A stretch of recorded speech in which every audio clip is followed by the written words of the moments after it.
Otak kita ini kasihan, disuruh menghafal yang nggak penting untuk dihafal.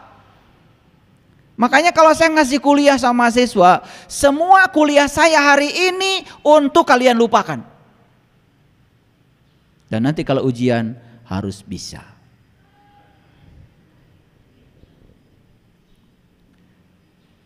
Tertawa mahasiswa karena nggak ngerti omongan saya.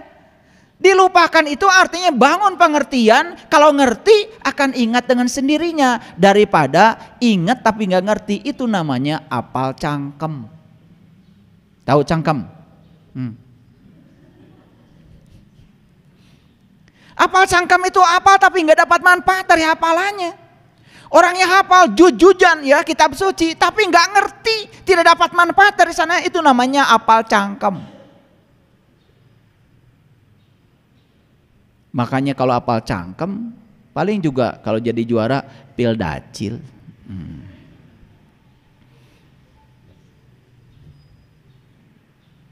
Nah ternyata teratai itu nimpaya. Ini saya tanya Bunda Tuti nih, ini dosen biologi. Mohon maaf Bunda kalau saya salah. Nama genusnya itu adalah tanaman air dari suku Nymphaeaceae. Nama juga huruf Latin. Kita jadi pusing bacanya. Nah bahasa Inggrisnya dikenal water lily. Bahasa Inggrisnya. Nah di Indonesia teratai juga digunakan untuk menyebut ya tanaman genus Nelumbo atau disebut juga lotus. Nah makanya saya menyebut tadi lotus itu sebetulnya teratai. Jadi pada zaman dulu orang memang sering mencampur adukan antara tanaman Nelumbo seperti seroja dengan genus Nymphaea atau teratai. Jadi bunga teratai ini ya terdapat di permukaan air, ya dia tidak mengapung di permukaan, tidak mengapung di permukaan, sadar nempel di permukaan air. Kelopaknya ada yang merah, ya, ada yang putih, ya, ada yang kuning, dan daunnya berbentuk lingkaran. Kenapa lingkaran? Karena lingkaran adalah lambang kesempurnaan. Dari situ saja kita sudah dapat banyak pelajaran. Apa sih pesan spiritual yang mau saya sampaikan? Ini penting sekali. Tapi mari kita kenali dulu. Jadi teratai ini adalah tanaman yang tumbuh di permukaan air. Dan airnya harus tenang. Betul? Biasanya kan di telaga-telaga, di danau-danau tumbuhnya ya. Di sungai nggak ada. Di sungai nggak ada. Ya, teratai itu di air yang tenang, air yang diam. Bunga dan daunnya terdapat di permukaan air. Keluar dari tangkai yang berasal dari rizoma, ya, rizoma itu akar. Rizomanya, akarnya ada di lumpur. Jadi akarnya di lumpur, kemudian tangkainya di air, dan itunya kelopak bunganya sudah sampai di permukaan air. Gitu. Tangkai terdapat di tengah-tengah daun. Jadi tangkainya itu menjadi sumbu ya, menjadi sumbu. Daun berbentuk bundar.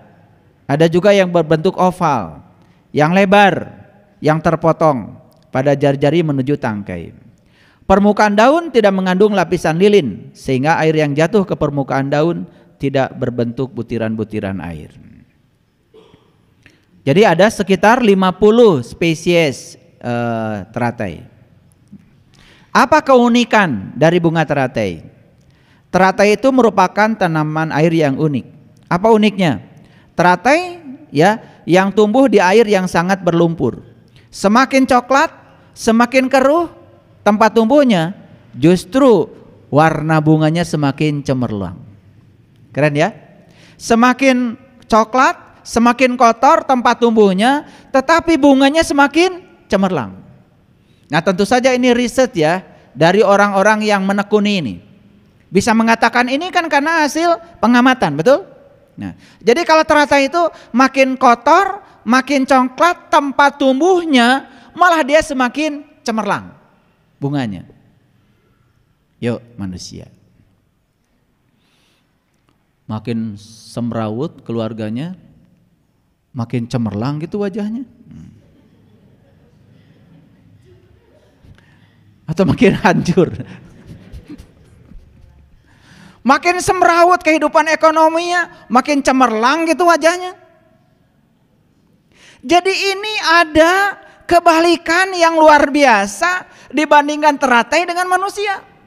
Makin keruh, makin berlumpur, makin coklat, bunganya makin cantik dan cemerlang, makin bersih. Nah, harusnya manusia seperti itu.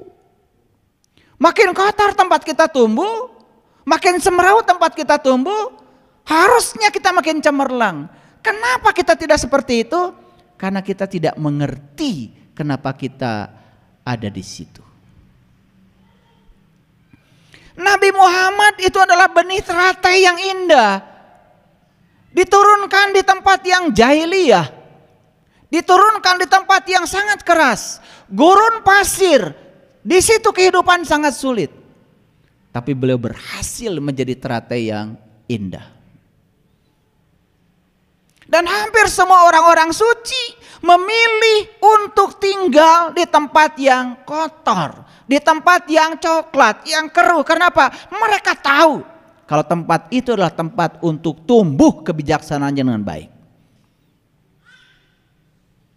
Dan orang-orang yang hidupnya penuh dengan ketakutan, boro-boro dihidupkan di lumpur, dihidupkan di air yang bersih pun malah mengotori air. Makanya berulang kali saya katakan orang yang baik karena kesadarannya, bukan baik karena ingin dipandang baik oleh orang lain, tidak pernah memilih surga tempat tinggalnya. Kenapa? Orang baik yang baik dari kesadarannya, dimanapun dia tinggal, tempat itu berubah menjadi surga. Bahkan neraka pun, kalau dia hadir di sana, neraka pun bisa berubah menjadi surga karena kehadirannya. Itulah tandanya orang baik yang datang dari kesadarannya. Orang yang baik berpura-pura baik, dari sekarang terus saja yang dibicarakan adalah surga tempat tinggalnya, tempat istimewa buat dia, padahal gak ada kebaikannya. Orang egois itu gak tahu diri.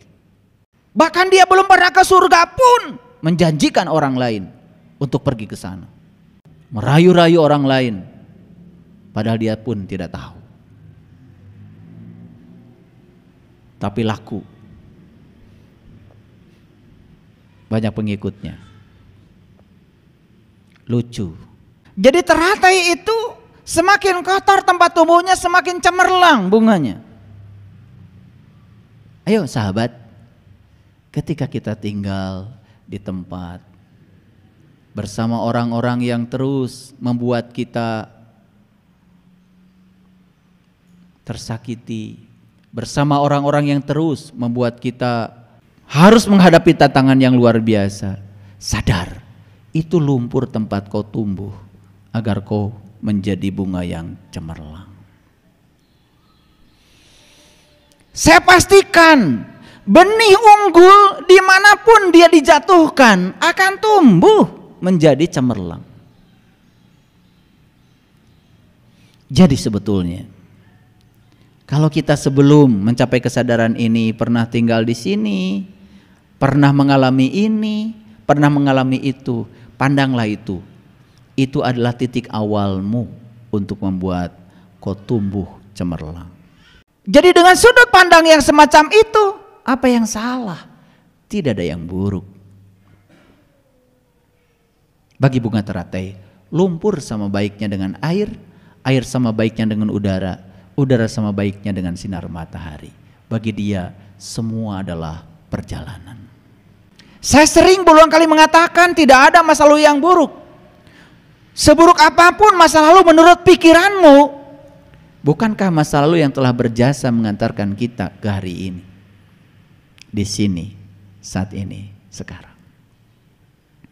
Ada yang pernah disakiti oleh pasangannya, ada yang pernah ditipu oleh kerabatnya, ada yang pernah difitnah nama baiknya. lumpur-lumpur tempat kalian mengalami titik awal untuk tumbuh. Gak ada yang salah. Semua baik-baik saja. Itu adalah cinta kasih semesta supaya kalian tumbuh.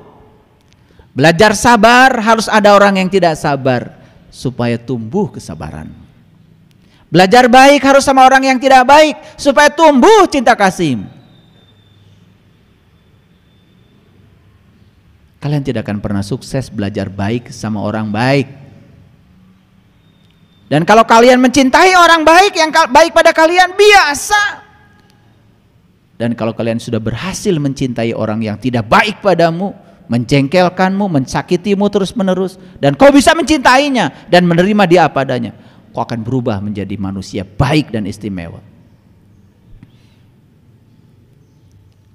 Jadi sekarang orang-orang yang disebut tidak baik itu lumpur, bukan? Lumpur? Untuk apa?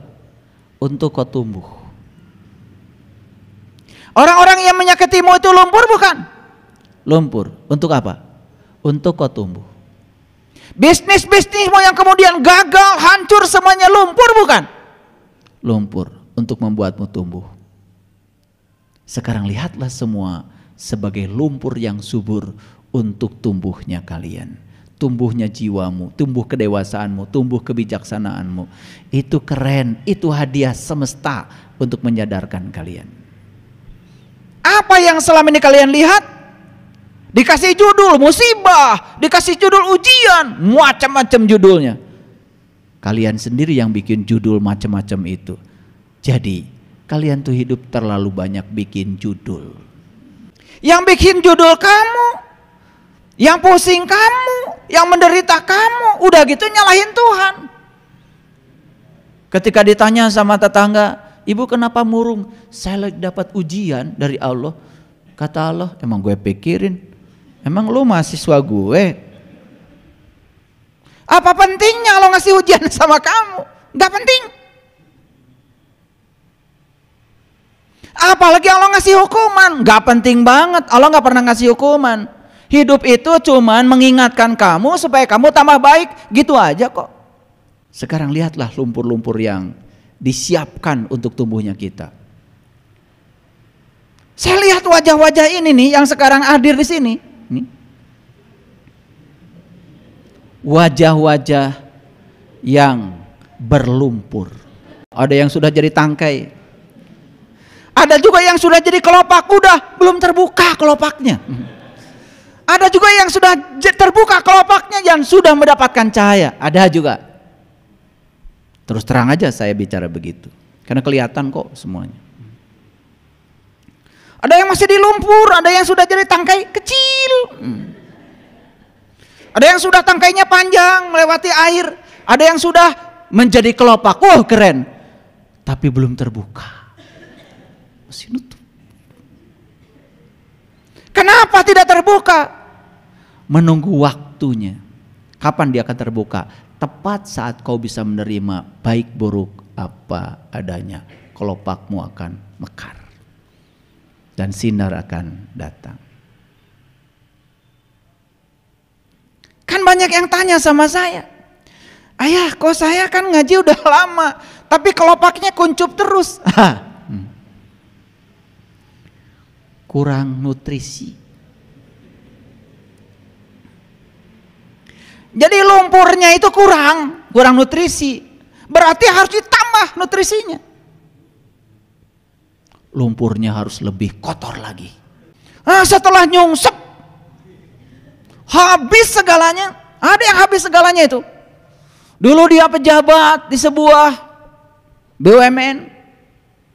Disayangi anak istrinya, keluarganya. Sampai anak-anaknya sekarang gak peduli lagi sama dia. Dia tinggal sebuah kontrakan yang sempit sendirian.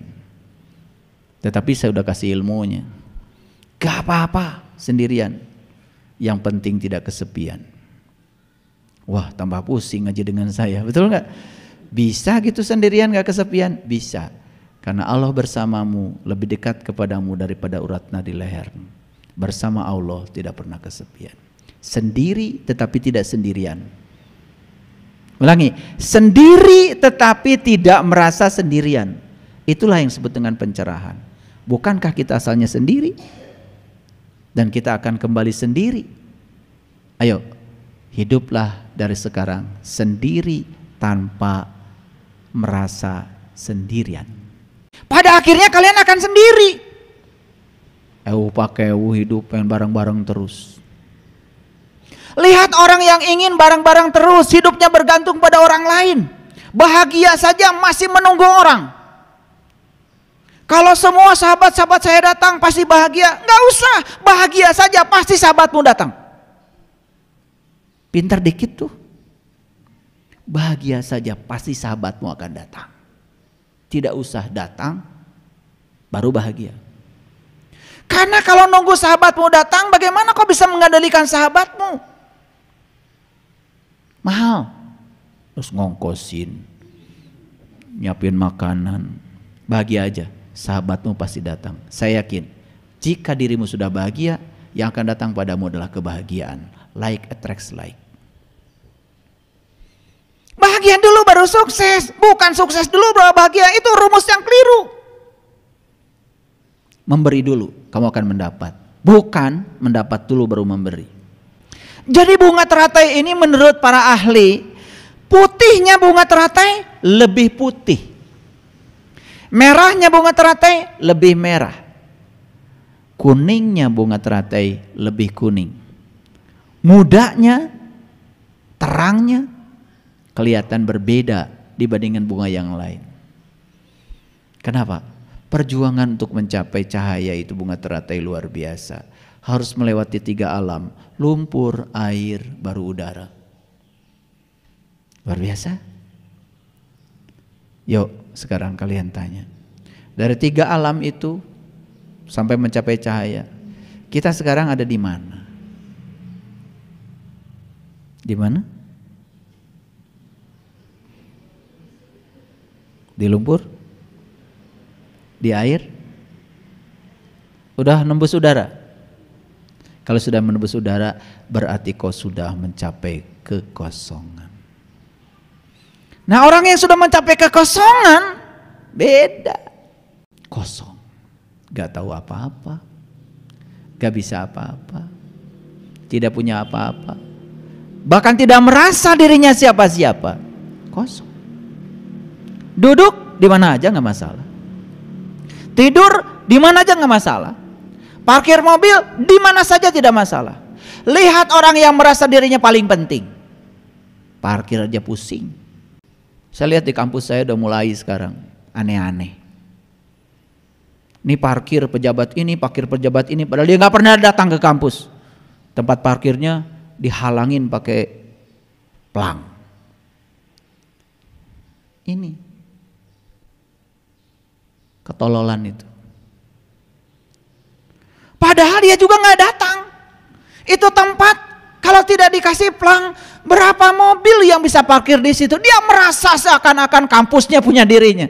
Tolol. Saya masih ingat itu. Saya punya sahabat jadi pejabat.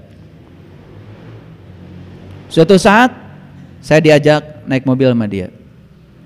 Begitu naik mobil sama dia, di depan sudah banyak Satpol PP, DLL AJR, mobil, motor. Apa-apaan sih saya bilang ini. Saya turun lagi. Gantilah mobilnya yang biasa, yang punya kamu mana? Ini mobil saya ini Pak, katanya. Avanza. Itu aja. Avanza itu mobil paling cepat di dunia. Iya. Ya, iya, coba disalip Avanza ada lagi, salip lagi apa lagi. Gak pernah ada yang ngalahin. Sudah naik mobil itu. Saya gak suka. Semua orang di jalan tuh sama pentingnya. Pagi-pagi saya mau ngasih kuliah jam 7. Saya berangkat dari rumah jam 6. Saya juga penting mau ngasih kuliah. Di belakang ada merasa dirinya lebih penting daripada yang lain. Harusnya gak usah. Semua penting kok. Yang ke pasar penting, yang ke rumah sakit penting, yang bidan penting, yang mau ke jongkok penting, yang mau nganter anak penting. Gak ada tuh Anda yang namanya pejabat kalau gak ada rakyat. Semua penting. Ini orang belum kosong. Kalau sudah kosong harusnya lepaskan semuanya. Menjabat itu tidak akan lama. Dan sahabat saya yang pejabat itu setelah itu tidak pergi lagi kemana-mana pakai nguing-nguing lagi. Dan ternyata periode berikutnya dia diangkat jadi pejabat gratis karena rakyat mencintainya. Ini penting saya bicara sama kalian. Kadang-kadang kita merasa diri kita siapa. Kalau saya duduk di sini, saya bukan merasa diri saya siapa. Kalau saya duduk di atas bukan karena saya lebih tinggi daripada kalian, tidak. Saya pengen duduk di bawah. Cuman nggak kelihatan sama kamera, itu aja. Dan saya juga tidak penting, karena saya tidak akan bisa bicara kalau tidak ada yang mendengar, betul? Itu. Yang mendengar penting, yang bicara juga penting. Tidak ada yang lebih penting. Jangan menganggap yang ceramah lebih penting daripada yang dengar. Tidak. Mereka ngomong sorangan. Bahkan Tuhan bilang, kamu itu penting bagiku, kata Tuhan. Kenapa? Kalau tidak ada kamu juga tidak ada Tuhan. Jadi Tuhan dengan manusia dan semua makhluk sama pentingnya. Tuhan aja ngajarinnya begitu kok. Tuhan yang maha segalanya tidak merasa dirinya lebih penting.